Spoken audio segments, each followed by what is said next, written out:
जय बाबा विश्वनाथ।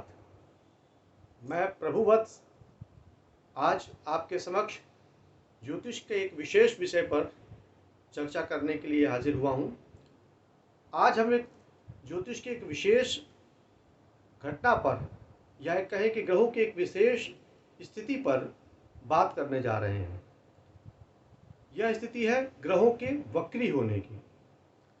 जैसा कि नाम से लगता है कि वक्री ग्रह सुनकर ज़्यादातर लोग ये महसूस करते हैं या ये सोचते हैं कि ये ग्रह वक्री होने का अर्थ है कि कुछ गलत हुआ, कुछ अशुभ है, कुछ ऐसा है जो कि नहीं होना चाहिए था। तो हम इस पर चर्चा करने जा रहे हैं कि यह वक्री होना ग्रहों का ये कितना अशुभ है, कितना शुभ है, या ये घटना होती कैसे है, ग्रह वक्री या टेढ़े या उल्टे कैसे हो जाते हैं। आज हम इस पर थोड़ा सा विचार करने जा रहे हैं। वैसे तो ये एक बड़ी विस्तृत जानकारी से युक्त विषय है, लेकिन समय अभाव के कारण हम इस पर संक्षिप्त में चर्चा करेंगे और इसको समझने का प्रयास करेंगे कुछ उदाहरण के माध्यम से, जिससे यह समझ में आ जाए, जिससे यह स्पष्ट हो जाए कि वक्री होना क्या होता है और इसका लाभ या इसकी हानि क्या हो सकती है।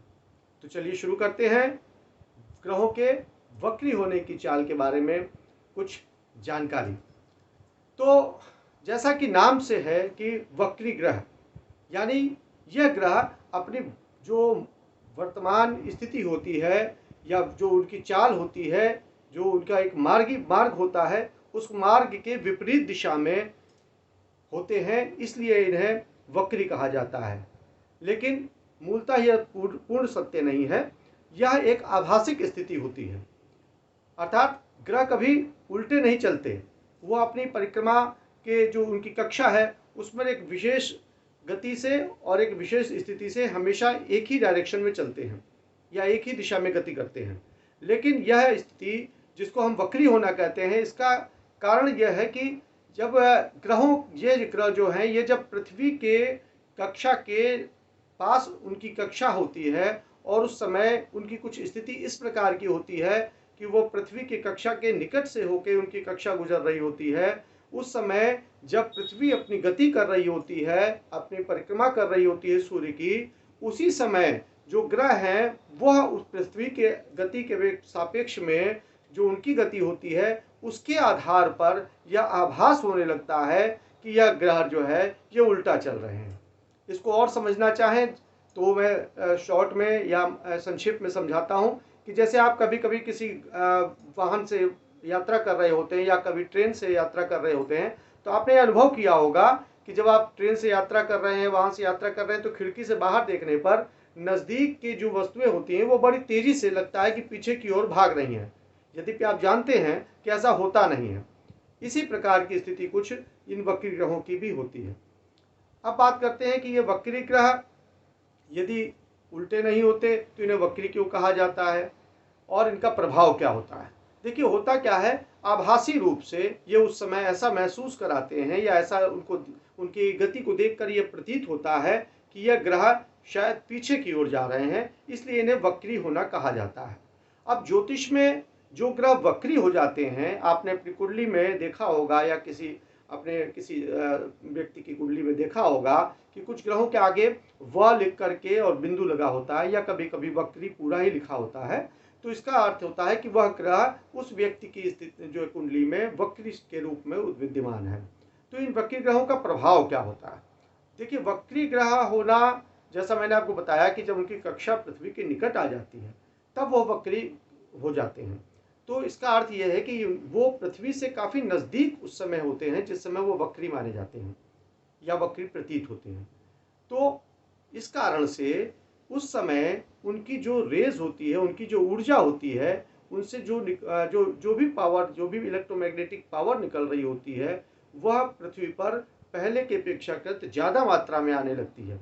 इसका अर्थ यह है कि वक्री ग्रह अपने जो मार्गी ग्रह होते हैं, इनसे वक्री ग्रह जो होते हैं वो कहीं ज़्यादा बलवान स्थिति में होते हैं।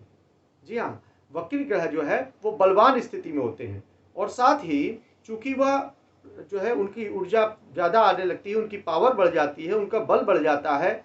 इसलिए वह यदि कुंडली में आपके कोई ग्रह वक्री है और वह कम अंश का है या उसमें उतनी सामर्थ्य नहीं है, वो नीच का बैठा हुआ है, तो वक्री होने पर इसके अंश पर आपको ध्यान देने की आवश्यकता नहीं है।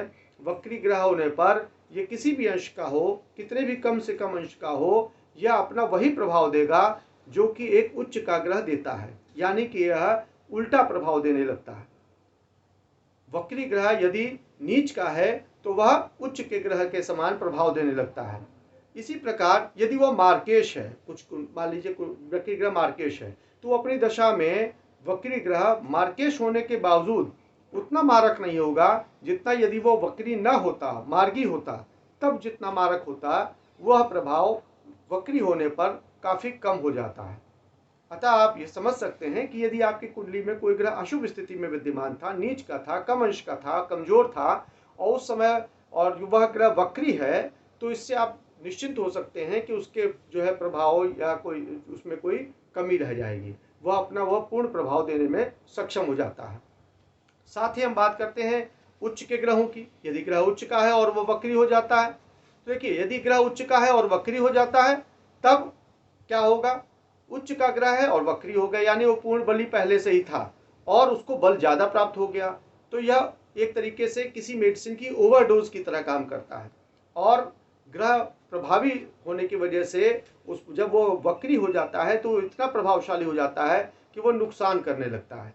इसलिए उच्च के ग्रह यदि वक्री होते हैं तो वो अशुभ फल देने वाले हो जाते हैं। इसी प्रकार इसीलिए इनको कहा जाता है कि वक्री ग्रह हैं या उल्टे प्रभाव देने वाले ग्रह हैं। तो जहाँ तक आपको समझ में आ गया होगा कि वक्री ग्रह क्या होते हैं और इनका प्रभाव शुभ या अशुभ किस प्रकार से होता है। तो आज के लिए इतना ही। फिर चर्चा करेंगे विभिन्न ग्रहों की वक्री होने की स्थिति पर और उनकी आपकी कुंडली में जिन भावों में जिस जगह पर वो विद्यमान है उनके आधार पर उनका आप पर क्या शुभ और क्या अशुभ प्रभाव पड़ रहा है, इस बात पर फिर चर्चा करना शुरू करेंगे बाद में। आज के लिए इतना ही।